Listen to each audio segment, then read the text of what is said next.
Welcome to the McGolf Fitting Room. Jim McCleary here. Golf Digest 6-time Top 100 Best Fitter. And it has finally been released. The Wilson D9 Forged. For you Wilson guys, this has been long awaited. They've been kind of chomping at the bit. I get phone calls, I get emails. We talk about it on the live stream. And while we're talking about live streams, Mondays, 17:30, 5:30 p.m., YouTube, Facebook, McGolf Custom Clubs, What's in My Drawers Golf Talk. There you go. Okay. Anyway, we get a lot of questions about this. When's it coming out? Because the D7 Forge was quite popular, all right? And what was popular about it? It found its way into quite possibly the most desired, the most popular category of irons, and that is the player's distance iron. So what is the player's distance iron? Well, the player's distance iron is the stronger lofted, lower offset, thinner top line type golf club. Who is that for? Well, initially it was designed for those guys that started off playing, blades. They had no choice. That was all there was that was available. And then the better players club again, because that's what was available. Then they got older and they couldn't hit the ball as far, and that butter knife on the bottom tended to kind of get stuck because the club was starting to get heavy. A lot of those things, and we all know that golfers like distance. So what started it was, and I'm going to take a stab at it, was probably the Apex from Callaway. They came out with a club that had very little offset, was extraordinarily stronger, and people just like, oh man, I'm hitting the ball further. Yep, and all of a sudden. Now they didn't start the let's get the ball going further iron craze, but certainly they are certainly part of it, to be sure. Well, Wilson, since they've had their, and I've said this a couple other times, since they've had their change in their R&D department, the irons have just gone logarithmically better looking. And I don't know what's better than logarithmic, but the woods have gotten extraordinarily better as well.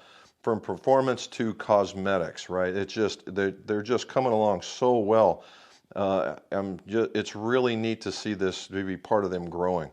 So anyway, so the D7 to the D9 Forge. So what did they do? Well, they got themselves a Forge club, and what they did is they installed power holes into the bottom of it. Power holes being just these little slots that go into the bottom of the club. And they used to have all kinds of them, and now they've kind of got it down to a science of what goes where and how close to the face in order to get that extra spring on the face so that the ball launches. Now, you can see by the look of it that there's a lot of weight that's on the bottom. All right, you can see that part, and there's a lot of weight down in this neck of the woods. Again, we've talked about this one. Why is that? Because the lofts have gotten stronger.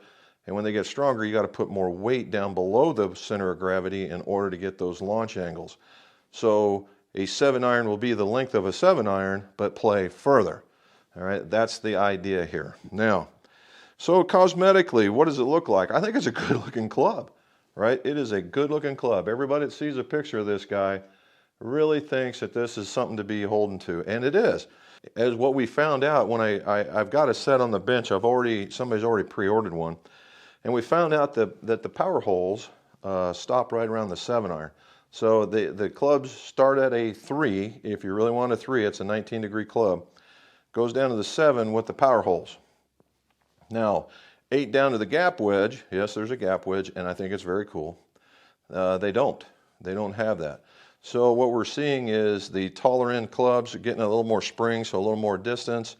They're getting the weight underneath, so you get a little bit of spin, a little extra spin, because as loft gets stronger, spin tends to go away. So you need all these things, right? So instead of coming in and high and stopping and dropping, you're going to come in higher with a little bit less spin, but you're going to stop it because it's landing softer. Okay. So now what are the other characteristics that I like about this? Number one, we'll get this out of the way. From a clubmaker perspective, this is a taper tip club head. And that goes with the better club heads that are typically that way. Okay, so now we know that. It has a slightly wider sole than, we'll say, most. Anymore, and I think that was the characteristic problem of the D7, is it had a really wide sole, and this one has gotten smaller. It's gotten to the point where it's digestible. It's as wide as any of the other ones that are out there, and comparable to a lot of the other Japanese ones that are very, very popular. The bigger OEMs, all those are in these categories, have slightly wider soles. And what they did is Wilson trimmed theirs down, and now they're more in line with the rest of them. And I think that's a good thing, because that was kind of a deterrent for some folks, not necessarily everybody, but some.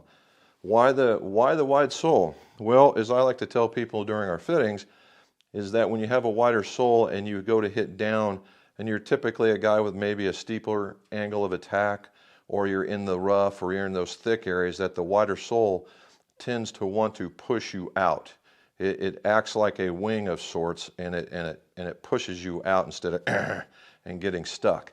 And that's what the bottom of the sole is for. So we've got all this. It's got a lower offset, and like most players' distance, right? They have it does have an offset, but not very much, right? And not very much. Probably less than the CB, or more than the CB, less than the regular D9. So it's hitting home. I mean, it's just doing really good. So now that we know everything about it, let's go hit it, and then I'll tell you why I measure all the specs. Okay, Fast and Furious guys and gals, what we're going to be doing is looking at the 12 shots that I have here. You can see it's pretty much going into a tight pattern to the inside with a few off to the left. And we look at the landing area, and sure enough, that's what it looks like. But I've got that little bitty one right there, and we're going to look to try and get rid of it. And I'm searching for it right here. Then we get rid of it, and there we go. That's more of a general representation of how we hit it. A little bit to the inside, but with a few going to the right, and that's been my normal ball flight going forward. All right, so here's what we see. We're in the mid 180s, get to the low 190s, mid 180s again, low 190s, with the best one being at the 192 to 194. I'm spinning it around on the average of 5,500 RPM with a smash factor in the mid 130s, like 135 to 137. So it's a pretty good ball. It's classified as straight. And here's what we see again. This is what it looks like after that one short one is taken off. Not too bad, right? It's definitely an acceptable number, mid 180s to high 190s, and it's all good to go right there.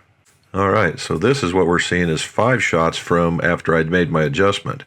And again, you can see it, and it looks pretty much the same way the other one did, just not as many shots, right? And here's what we're seeing. We get up to 195 to 197, almost a full 10 yards, right? 9 yards difference. And, we carried in both sides that way, so that wasn't too bad whatsoever. And we hit it way better. I went from a 137, 135 to 142, swinging actually not as fast. And so that's a good thing. Got a couple out to the 200 mark, not too bad. Okay, if you didn't notice, there was two sets of readings there, right? And they're both very respectable, to be sure, for what was going on. And I was hitting them very, very well. I was finding the middle of the club face. I was getting them out there. They were flying just like they were supposed to, quite possibly higher than I thought that they were going to. The Acra 95 constant weight was working extraordinarily well. I was getting through that very nice. So guys looking for a 95 graft shaft that will take a pretty high swing speed, there you go. Anyway, what I noticed is I wasn't necessarily hitting it as far as other 6-irons. Why? And there was a question, why? And I started measuring, and I thought, well, you know what, bonehead, you haven't looked. You always look at the specifications of these things.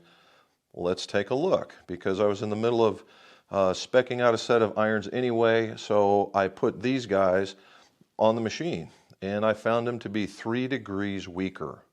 3 degrees. That's pretty significant. And that's the reason why when you go and do these things that you have them specced in order to put them into the right spot. It's not to say that this is a bad thing as far as, well, it could be. If you're a QA guy, that would be horrible.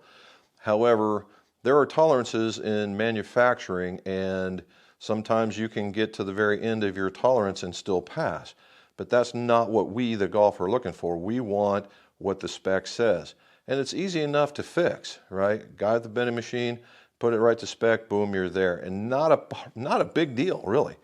Because they are softer, you can bend them, and I did.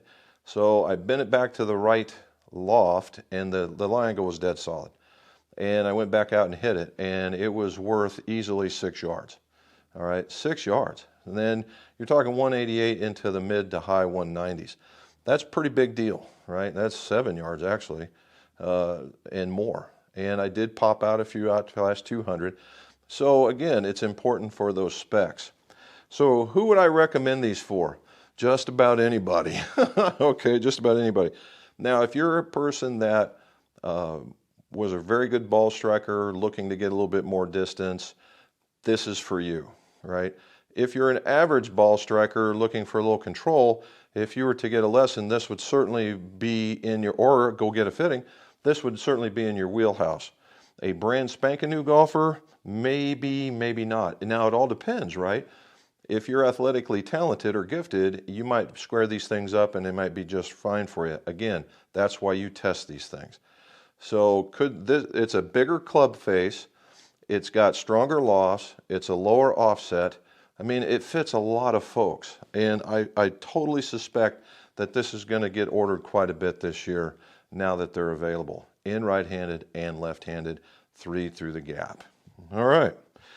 So I mean, watch out. I mean, all the other club companies, watch out. This is a really nice club.